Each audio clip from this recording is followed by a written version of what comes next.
The rain didn't fall in Cascade Falls, it occupied the town. It was a persistent, whispering presence that slicked the cobblestones of the historic district and blurred the towering Douglas firs that crowded the mountain slopes. It was the kind of rain that muffled sound and swallowed light, a perfect acoustic blanket for the things that needed to stay hidden. Detective Elias Thorne stood under the awning of the Drowsy Poet Cafe, steam rising from a cardboard cup of coffee that was too bitter and too hot. He watched the water sheet down the windows, turning the world outside into a smeared impressionist painting. Cascade Falls, Washington. A postcard town with a secret rotting heart. He'd been here for 3 months, transferred from the relentless, sun-bleached chaos of Phoenix homicide, and he still couldn't adjust to the perpetual damp. It seeped into his bones, a cold that felt older than the mountains themselves. His phone buzzed, a violent tremor in the quiet morning. It was dispatch, a body. In the woods off the Skyline Ridge Trail, a hiker. And it was different. Different. That was a word that carried weight in Thorne's new vocabulary. In Phoenix, different usually meant a particularly brutal cartel execution or a gangland slaying with a message. Here, in this verdant, rain-soaked paradise, different had started to mean something else entirely. It was the word they'd used for the first one, 2 months ago. A college student named Sarah Miller found posed by a creek, her skin meticulously cleaned, a single smooth river stone placed on each eyelid. And for the second one, a schoolteacher named Ben Carter, found a month later in a forest clearing, posed in the same serene manner, same river stones on his eyes. The media, smelling blood in the water, had already coined a name, the Stillwater Killer. Thorne hated it. It sounded too poetic, too respectful for the monster who was stealing lives. He drained his coffee, the scalding liquid a welcome jolt of pain, and stepped into the rain. His unmarked sedan, a dark blue Ford that felt alien amongst the Subarus and pickup trucks, was already beaded with moisture. The drive to Skyline Ridge was a winding ascent out of the valley fog and into the low-hanging clouds. The forest here was a cathedral, the trunks of the red cedars like massive pillars holding up a ceiling of gray wool. The crime scene was a hive of subdued activity, a pocket of grim humanity in the vast, indifferent wilderness. Yellow tape, stark against the endless green and brown, cordoned off a section of the trail. Captain Valdez, a bull of a man with a perpetually weary expression, met him at the tape, his rain jacket glistening. "Elias, you ready for this? It's the same, but more." "More what?" Thorne asked, pulling on latex gloves. "More everything." Thorne ducked under the tape and followed a forensics path laid with plastic sheeting. The air was thick with the scent of wet earth, pine, and the faint coppery tang of blood. And then he saw her. Her name was Chloe Davenport, 24, a bartender at a local microbrewery, an avid trail runner. She was seated on a moss-covered log, her back straight, her hands resting palms up on her knees as if in a state of deep meditation. Her running clothes, leggings, and a moisture-wicking jacket were clean, unnaturally so. Her face was peaceful, devoid of the terror that must have been her final companion, and on her eyelids were the now familiar smooth, gray river stones. But Captain Valdez was right.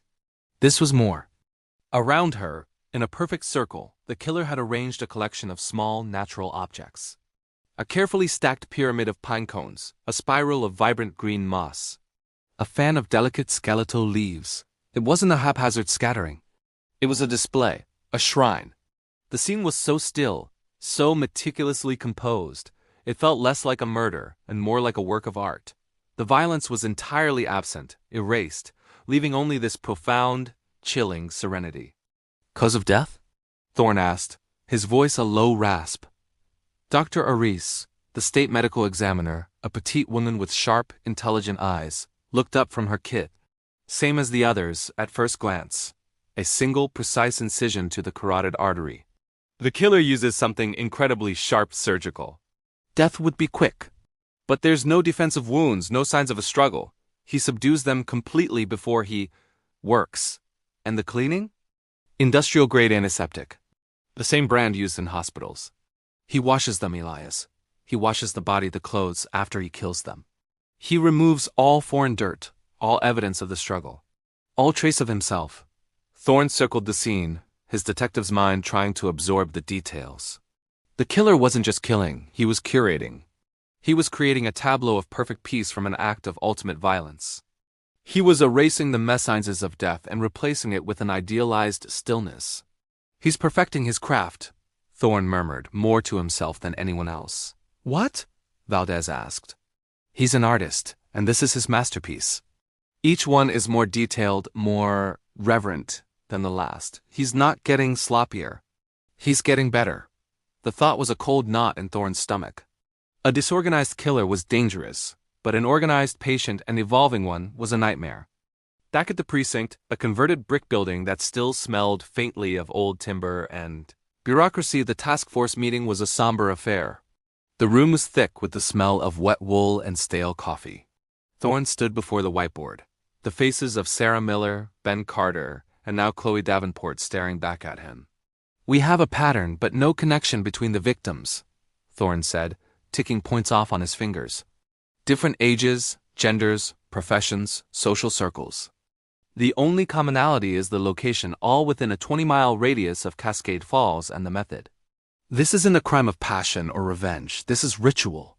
This is about the killer's needs. Officer Jenny Miller, a sharp young detective with a keen analytical mind, spoke up. The Riverstones. They're all from the same source. Geological survey confirms they're from the upper reaches of the Cascade River. It's a remote area, difficult to access. So he's hiking in to get his supplies, Thorne said. He's familiar with the wilderness. Comfortable in it. The antiseptic is a common brand, available at any medical supply store or online, added Detective Ron Harris, a veteran with a cynical squint. No help there. The posing, Thorne continued, pointing to the crime scene photos. The seated position, hands open. It's almost Buddhist, meditative. He's not just hiding the bodies. He's displaying them. He wants them to be found like this. He wants us to see his work. See what? Harris grunted. That he's a whack job who likes to tidy up? He's creating stillness, the realization dawning as he spoke the words. Look at their faces, no fear, no pain. In their final moments, he's giving them, or forcing upon them, a state of perfect peace. He's eliminating the chaos of their death. For him, the kill isn't about the violence. It's about the silence that comes after. The room was quiet, the only sound the drumming of rain against the window. Thorne's theory hung in the air, unsettling and bizarre, yet it fit the evidence with a terrifying neatness. They weren't hunting a rabid animal. They were hunting a quiet, fastidious, and deeply philosophical monster. Arthur Pelling sat in the back corner of the Cascade Falls Public Library, a fortress of silence amidst the town's gentle hum. The building was a Carnegie library, all dark wood and leaded glass, and it smelled of old paper and lemon polish. For Arthur, it was a sanctuary. The world outside was a cacophony of meaningless noise, the hiss of tires on wet pavement, the inane chatter from shop doorways, the relentless, low-grade anxiety that seemed to emanate from everyone. But in here, there was only the soft rustle of pages and the profound, blessed quiet. He was a small man, in his late 30s, with thinning brown hair and wire-rimmed glasses that he was constantly polishing on the hem of his sweater.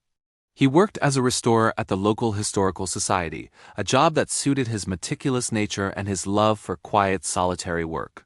He repaired old books, documents, and photographs, bringing order back to chaos, fixing the tears of time.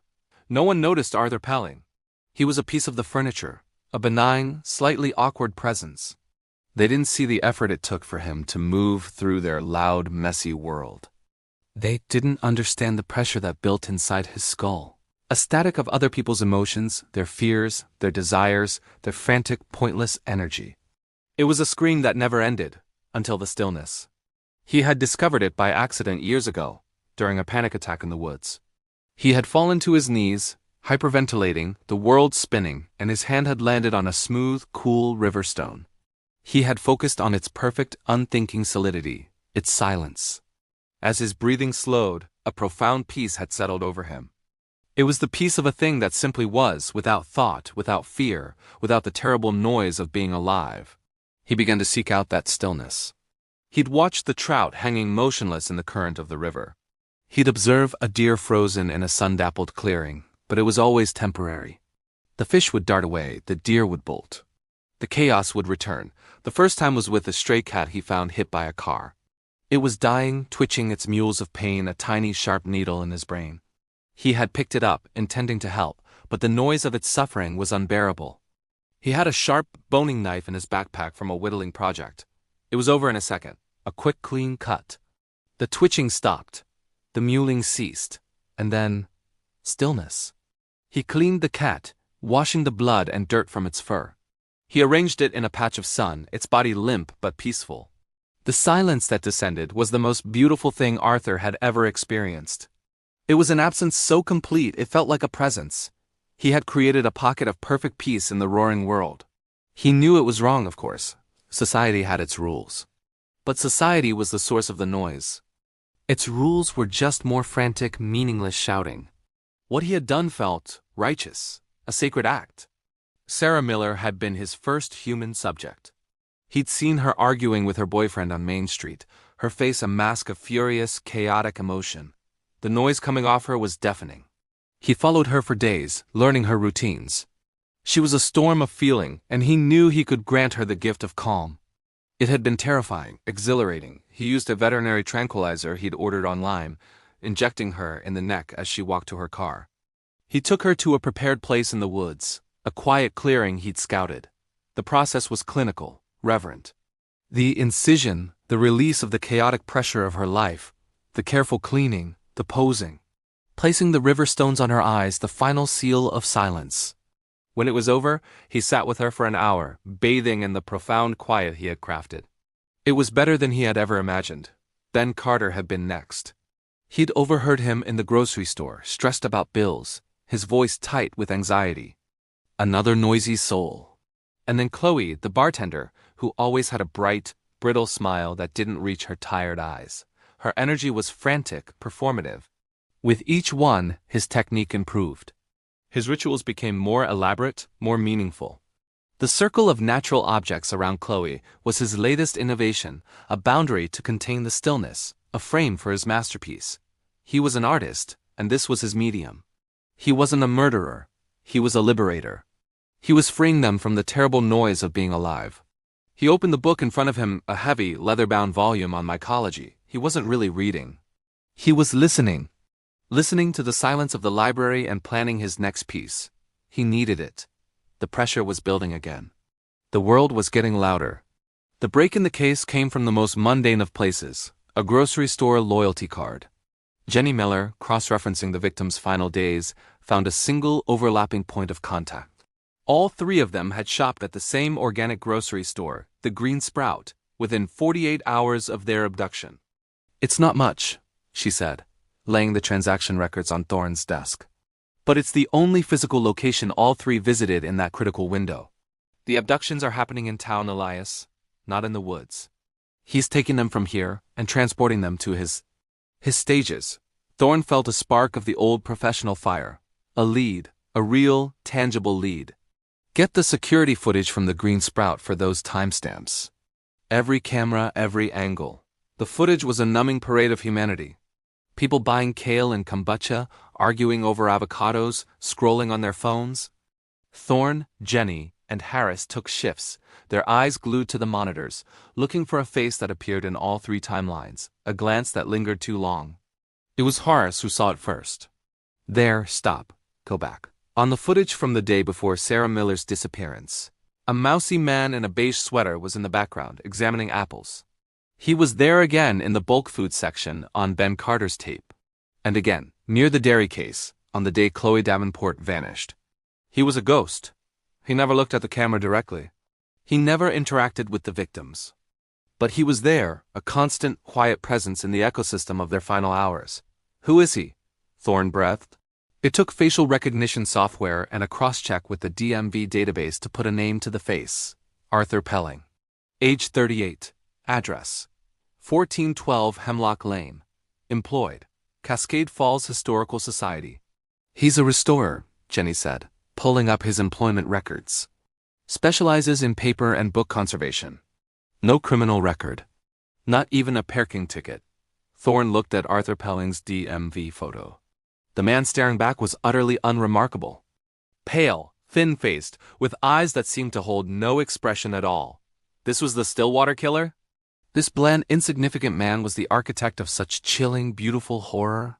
"He fits the profile," Thorne said, a cold certainty settling over him. Meticulous, patient, a job that requires solitude and precision. He has the knowledge to use surgical tools, probably from his restoration work. He knows the woods. His address is on the edge of town, near the trailheads.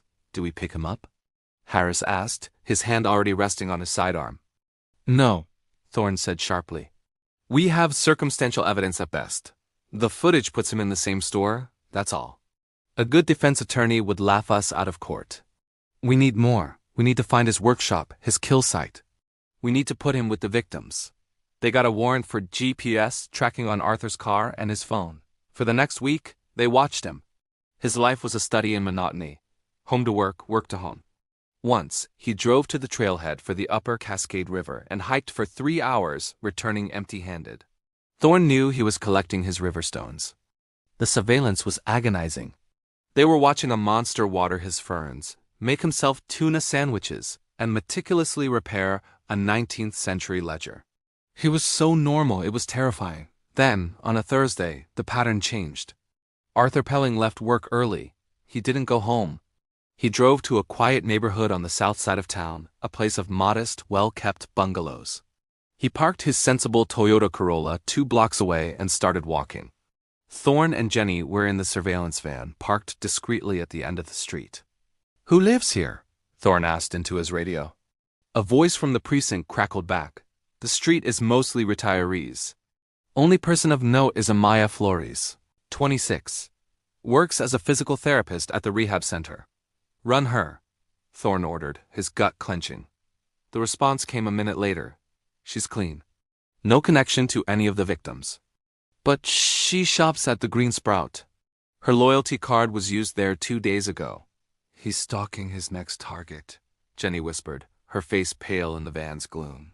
They watched as Arthur walked past Maya Flores' house, not even slowing his pace. He was casing it, confirming his target.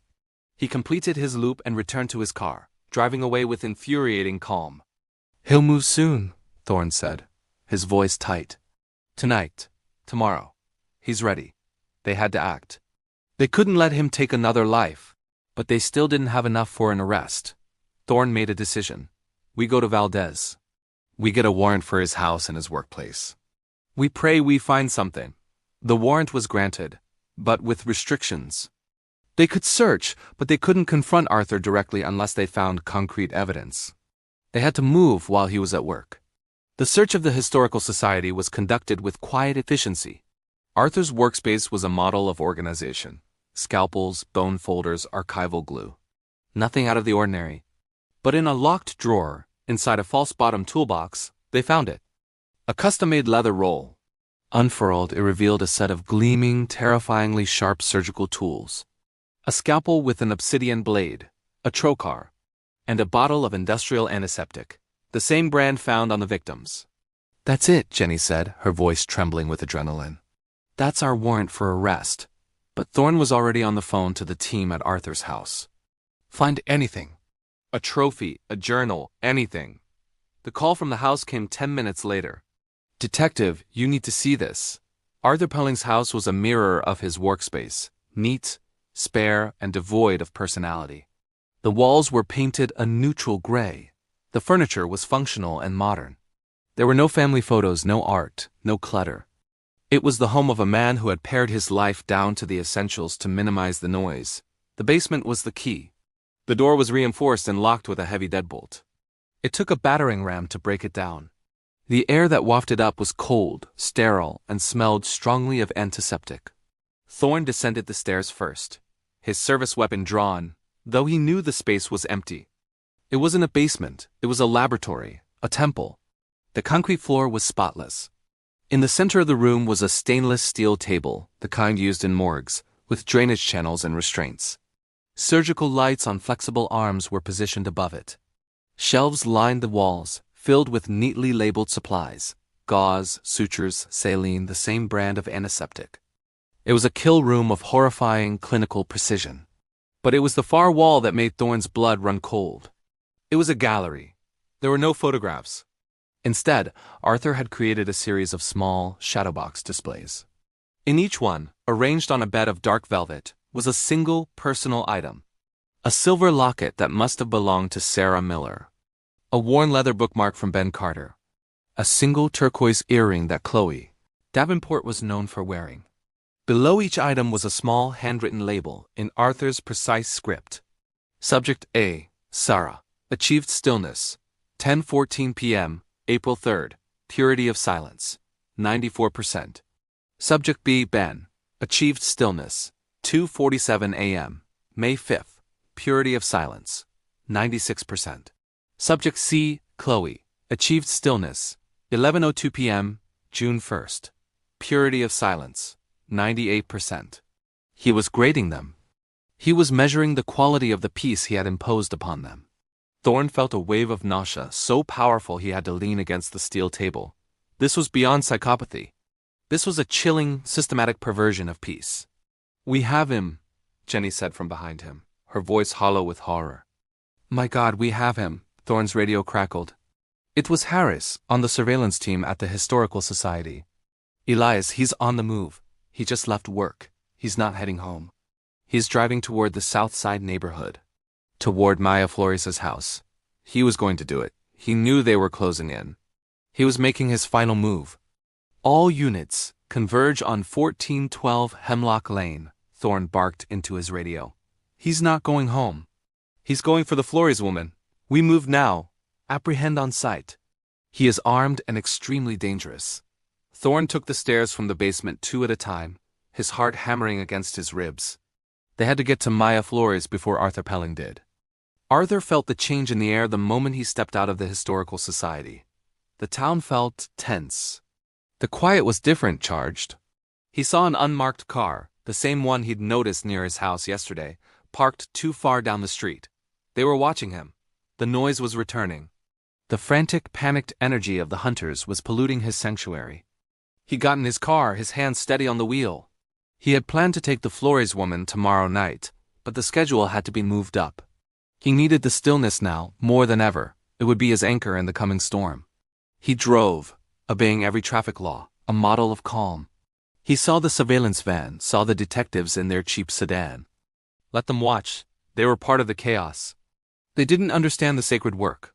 He parked 3 blocks from the Flores woman's house in a different spot than before. He slipped a small backpack over his shoulders. Inside was his tranquilizer gun, his leather roll of tools, a change of clothes, and a bottle of antiseptic. He moved through backyards, using the tall hedges and fir trees as cover. He was a ghost, a whisper in the rain. Maya Flores was in her kitchen, chopping vegetables for dinner. She had the radio on, a pop station, the music tinny and bright. The noise was awful, but soon it would be gone. Arthur watched her from the shadow of her porch. She was humming along to the music, her movements graceful. There was a latent energy to her, a vibrancy that was beautiful in its own chaotic way, but it was still chaos. He would give her the greater gift. He tested the back door. Locked. A simple deadbolt. He took a set of lockpicks from his pocket, his movements fluid and practiced. In 10 seconds, the lock clicked open. He stepped inside. The shift in atmosphere was immediate for Maya. The music was still playing, but a primal part of her brain registered the subtle change in air pressure, the faint scent of damp earth and something else, something chemical. She turned, the chef's knife still in her hand, and she saw him. A small, pale man standing in her doorway, his expression one of serene detachment. He wasn't threatening or leering. He looked at her the way a sculptor looks at a block of marble. She screamed. The sound was a physical blow to Arthur. It was raw, terrified, chaotic noise. It shattered the calm he had been cultivating. "Please," he said, his voice soft, almost gentle. "There's no need for that. I'm here to help you." He raised the tranquilizer gun. Maya didn't think. She acted. She threw the cutting board, sending carrots and celery flying. Arthur flinched, and the dart meant for her neck buried itself in the cupboard door with a solid thwack. He was on her in an instant. He was stronger than he looked, his grip like iron. One hand clamped over her mouth, silencing her screams, the other grappling for her wrist that held the knife. She fought, bucking and kicking, her terror giving her a feral strength. She was noise incarnate, a storm of fear and survival. This was wrong. It was never supposed to be like this. There was no peace here, only struggle. The world exploded. The front door splintered inward, shouted commands. "Police, get down on the ground!" Arthur froze, his body shielding Maya's. He saw Detective Thorne in the doorway, his service weapon aimed, his face a mask of grim determination. Other officers flooded the room. The noise was deafening. Shouting, radio chatter, the thud of boots. It was the antithesis of everything he worked for. It was the world's chaos, crashing into his sacred space. "Let her go, Arthur!"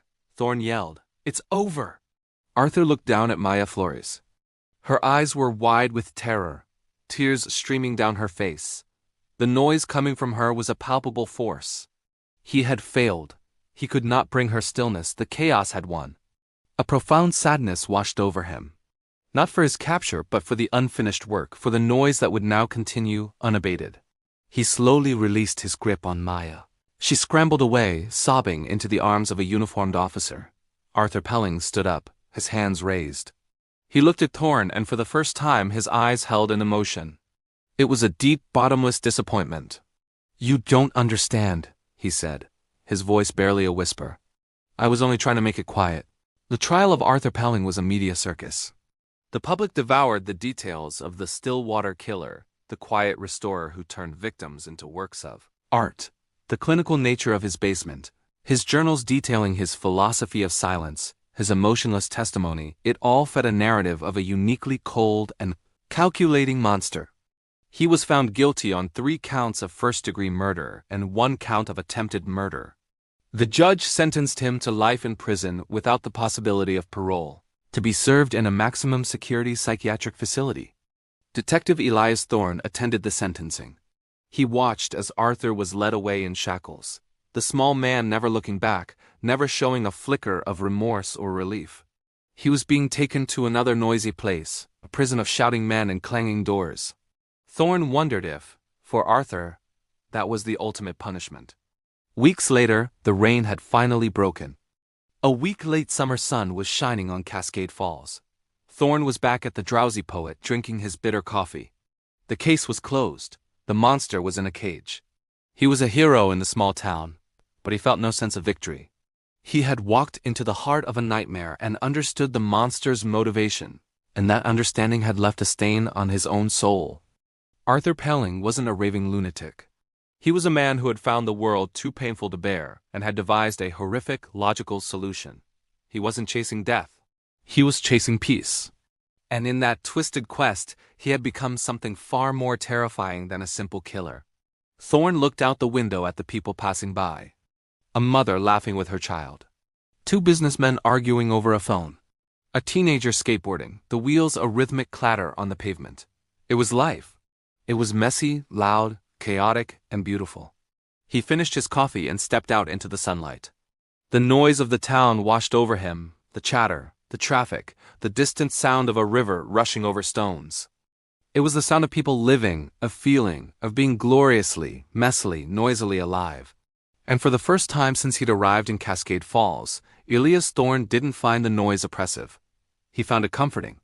It was the surest sign that the monster had lost, and the world, for all its flaws, had won.